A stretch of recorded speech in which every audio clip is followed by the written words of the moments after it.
Merhaba arkadaşlar. Ben diyeceğim. Hadi söyle. Arkadaşlar merhaba, ben görünemiyorum. Hoş geldiniz be. Ben görünemedim. Görüküyorsun sen. Kameradan görüyorum, ben seni görüyorum, görüküyorsun. Hoş geldiniz be. Hadi. Hoşça kal arkadaşlar. Hoş geldiniz diyeceğim. Hoş geldiniz. Hoşça kal. Bugün de şaşırtıyor. Hoşça kal. Evet arkadaşlar, bugün Hoşça şöyle bir kal. makinemiz var. Bay bay. Bunu ben aldım. Çok bir hoşuma gitmedi. Arızalandı. Bunu tamir edeceğiz. Normalde Niye arkadaşlar tamir? şu cihazı tavsiye ederim. Şarjlı isterseniz eğer. Bu daha güzel iş yapıyor. Ben de yapayım. Küçük olmasına Ben de rağmen göstereyim. Ben de göstereyim. göster. Biraz. Böyle başlıyoruz çocuklar. Evet. Geliyor. Bu daha iyi. Daha pratik. Taşıması kolay. Bu ağır şarjı çok çabuk bitiyor arkadaşlar. Böyle arkadaşlar. Eğer büyük bir şeye ihtiyacınız olursa bunların elektriklisini alın.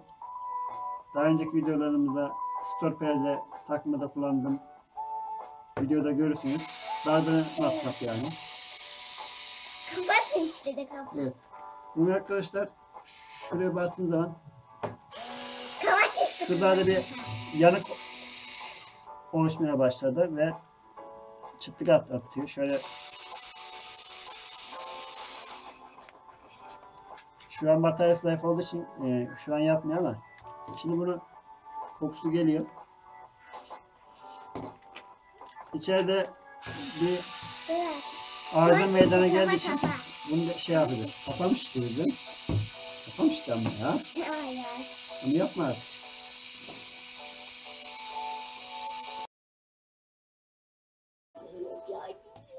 Evet arkadaşlar, içini açtık. Şöyle bir cihaz. Şöyle bir motoru var. 18 volt. Şu an yanığı göremedim içinde ama şöyle bu çıkıyor arkadaşlar şuradan. Şu şekilde çıkıyor. Yerine geri takacağım şimdi. İşte böyle dönüyor arkadaşlar. Yerini gösteriyor. İşte böyle dönüyor. Dönüyor.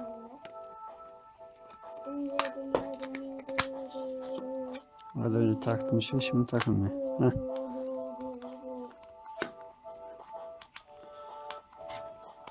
Böyle diyor hızlı.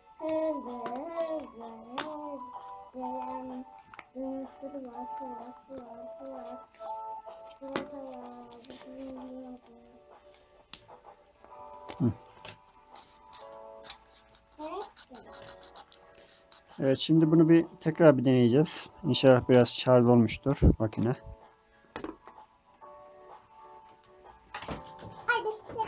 Ay tuttum. Tuttum ben onu. Şuraya kızım.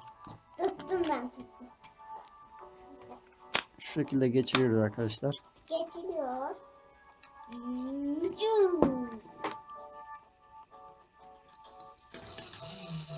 Tartışmıyor. Bari pili bitmiş. Arkadaşlar bay bay diyelim hadi.